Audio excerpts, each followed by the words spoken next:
Bit আমাদের শরীরের জন্য অসাধারণ ডিটক্সিফায়ার। এই শীতে কিভাবে আপনি বিটকে সুপার ফুড হিসেবে ব্যবহার করতে পারেন তার জন্য এই ভিডিও আমি 3টে রেসিপি শেয়ার করছি। Welcome to my channel dietitian Suita, your nutrition expert. বিটকে টুকরো টুকরো করে নিয়েছি। পুদিনা পাতা তো আমার গাছ থেকেই তুলে নিলাম। দুটো আদার টুকরো আর কাঁচা লঙ্কাও অ্যাড করলাম। মশলা হিসেবে এর মধ্যে গোলমরিচের গুঁড়ো, লেবু, বিট নুন, চাট মশলা অ্যাড করলাম। আর কেউ চাইলে একটু শসা, একটু আমলকির টুকরো অ্যাড করতে পারেন। খুব ভালো করে ব্লেন্ড করে নিতে হবে। ব্লেন্ড করে নিলেই রেডি বিটরুট জুস।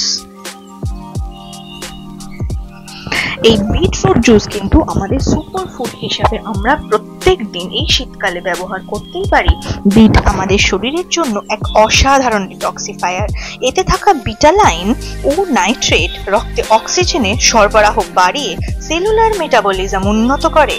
বিটে থাকা অ্যান্টিঅক্সিডেন্ট ও ফোলেট ত্বকের কোষের পুনর্গঠন বাড়ায় এবং অবশ্যই ইনার গ্লো বাড়ায়। এছাড়াও এটি লিভার ডিটক্সিফিকেশন এবং ব্লাড প্রেশার রেগুলেশনে যথেষ্ট গুরুত্বপূর্ণ ভূমিকা পালন করে। আর এটা জানেন কি, এটা কিন্তু পোস্ট এক্সারসাইজ মাসেল রিকভারিতে যথেষ্ট সাহায্য করে।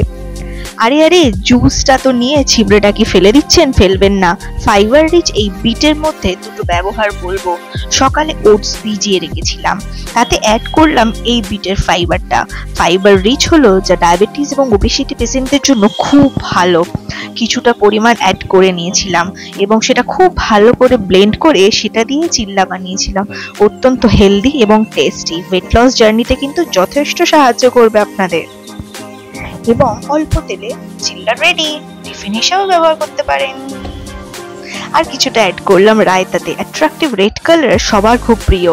হেলদি উপায়ে বিট খাওয়ানোর উপায়ও ভাবা যেতে পারে। আর আমাকে একটু কমেন্ট করে জানান তো আর কি কি হেলদি উপায়ে আমরা বিট সারাদিনে খেতে পারি।